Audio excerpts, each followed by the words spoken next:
आज हम आपको शेयर बाजार की एक सबक देने वाली कहानी सुनाने जा रहे हैं जिसने एक पूरी पीढ़ी को बदल कर रख दिया। ये है जापान के निक्केई बबल की कहानी। 1980 के दशक का वो सुनहरा दौर जब जापान की अर्थव्यवस्था आसमान छू रही थी, और फिर 1990 में वो बुलबुला फटा जिसने देश को दशकों तक मंदी की आग में झोंक दिया। कल्पना कीजिए, टोक्यो 1989, जहां निक्केई 225 इंडेक्स 38,915 अंकों के रिकॉर्ड स्तर पर था। हर कोई स्टॉक्स और रियल एस्टेट में पैसा झोंक रहा था। जमीन की कीमतें इतनी बढ़ गई थीं कि टोक्यो का इंपीरियल पैलेस न्यूयॉर्क शहर से ज्यादा कीमती हो गया था। लेकिन दोस्तों, ये चमकदमक का सपना जल्दी ही एक भयानक दुःस्वप्न में बदल गया जिसने जापान को खोया हुआ दशक दे दिया। 1980 के दशक में जापान दुनिया की दूसरी सबसे बड़ी अर्थव्यवस्था था। उसकी कंपनियां जैसे टोयोटा, सोनी और मित्सुबिशी वैश्विक बाजार पर राज कर रही थीं।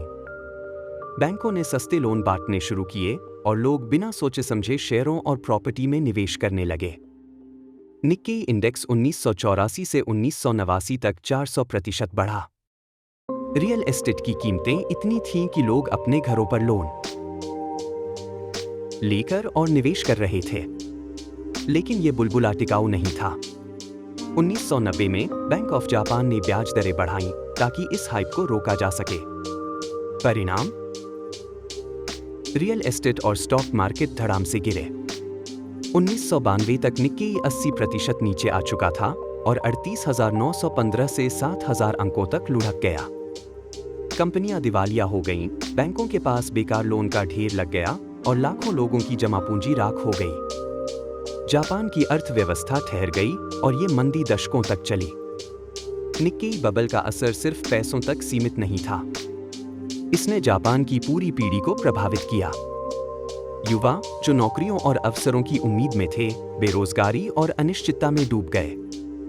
इसे लॉस्ट डिकेड कहा गया, जो एक दशक से ज्यादा चला। जापान की आत्मविश्वास भरी संस्कृति को गहरा झटका लगा।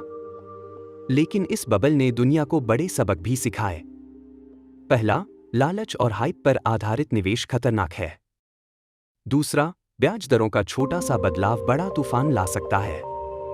और तीसरा, अर्थव्यवस्था में संतुलन जरूरी है। आज निक्केई फिर से उभर रहा है, लेकिन 1989 का स्तर अभी भी दूर है।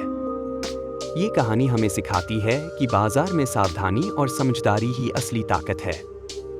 तो दोस्तों, क्या आप तैयार हैं इस बाजार के जंगल में अपनी राह बनाने के लिए? कमेंट में बताइए और इस सनसनीखेज कहानी को शेयर करें।